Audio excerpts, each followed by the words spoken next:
Maintenant, communauté, la première chose que je voulais vous montrer cette semaine, eh bien, c'était par rapport à si jamais vous me suivez sur une base régulière, ben vous avez probablement vu que j'ai mis en ligne des vidéos à partir de mon placard à balai. Alors, ce que je voulais vous offrir, ben c'était une petite visite de mon placard à balai. Ça sera pas tellement long à faire dans la mesure où mon placard à balai représente à peu près 1,5 m par 2 mètres. Donc, c'est vraiment pas tellement gros.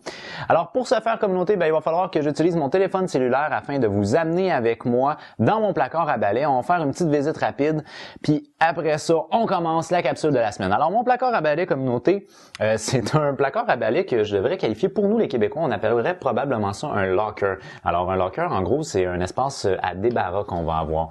Alors, mon placard à balai, je l'ai aménagé de manière à faire un studio. Pourquoi est-ce que je voulais faire comme une espèce de mini studio là-dedans? Eh bien, c'est tout simplement parce que j'aimerais ça tourner sur une base plus régulière. Et pour tourner sur une base plus régulière, j'ai besoin d'avoir déjà un setup qui ne bougera pas, qui va rester stable, première des choses. Et j'ai besoin d'avoir un espace de travail qui est aussi suffisant et surtout qui est propice pour travailler. Et malheureusement, à cause de mon chat, je suis obligé de tout cacher continuellement. Alors là-dedans, je réussis à laisser mon setup et à être quand même suffisamment confortable pour pouvoir bien travailler. Parce que je pourrais peut-être me mettre dans un garde-robe, mais mon Dieu que je serais beaucoup trop serré. Alors la première des choses que je tiens à vous montrer, ben c'est ça ici. J'utilise une doudou dans le but de... c'est le retour de son en fait. C'est que vu que je suis dans un espace qui est relativement petit et qu'il n'y a absolument rien dedans, ben le retour de son fait comme une espèce de mini écho. Alors pour ce faire, pour essayer d'atténuer le plus possible les ondes sonores, j'utilise des tissus qui me permettent d'atténuer un peu. Mais encore là, je suis obligé de parler très près du micro. J'ai pas vraiment le choix parce que sinon il y a quand même un retour de son qui est vraiment agressant.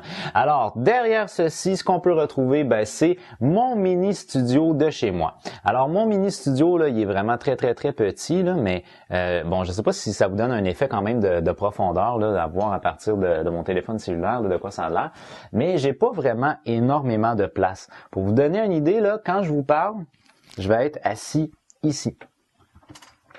Et je vous parle face à ici. Vous êtes ici, mon micro il est déposé ici. Alors, j'ai un espace autour de moi là qui est vraiment ultra restreint. Si, exemple, je donne un coup de coude de ce côté-là, ben paf, je viens de rentrer dans le mur. À peu près la même chose si je donne un coup de coude vers l'arrière, je viens de rentrer dans le mur. Alors, je suis vraiment très restreint, mais ceci étant dit, c'est suffisamment spacieux pour que je puisse travailler. Ça, c'est quelque chose qui est important pour moi. Je voulais vous montrer d'abord, ben ce que j'ai mis ici dans le fond, c'est un chandail des Coyotes. Coyote! Mais je l'ai mis essentiellement dans le but de cacher ce qui est en arrière. Donc, ça paraît peut-être plus ou moins sur mon cellulaire, mais le mur est vraiment magané. Il y a des patchs de plâtre un petit peu partout. J'ai mis en arrière ici une photo de mon intro. Ben, il faut faire un lien avec ma communauté. Ah! Et puis sinon, ben, ce que j'ai mis en arrière de l'autre côté ici, également pour cacher le mur qui est un petit peu magané, que j'aime pas vraiment. C'est un drapeau des États-Unis. Pourquoi un drapeau des États-Unis? C'est une question essentiellement de couleurs et de motifs, là, parce que je trouvais qu'il y avait des belles couleurs et qu'il y avait beaucoup de motifs comparativement, entre autres, au drapeau canadien et québécois, que je trouve être plutôt banal au niveau des couleurs et des motifs. Alors, c'était un petit tour de mon petit studio dans lequel j'espère pouvoir faire des vidéos sur une base plus régulière, des vidéos qui sont avec une qualité visuelle qui est réduite. Ça, je vous en ai déjà parlé. La raison pour laquelle ils sont avec une qualité visuelle qui est réduite, ben c'est parce que ça me permet de travailler plus facilement et plus rapidement sur mon montage. Alors, en gros, ce que j'ai fait jusqu'à présent, c'est des uncut vidéos, donc il n'y a pas vraiment eu de montage qui a été fait et j'ai utilisé une qualité visuelle qui était réduite, mais ça donnait quand même un résultat, selon moi, qui était suffisant.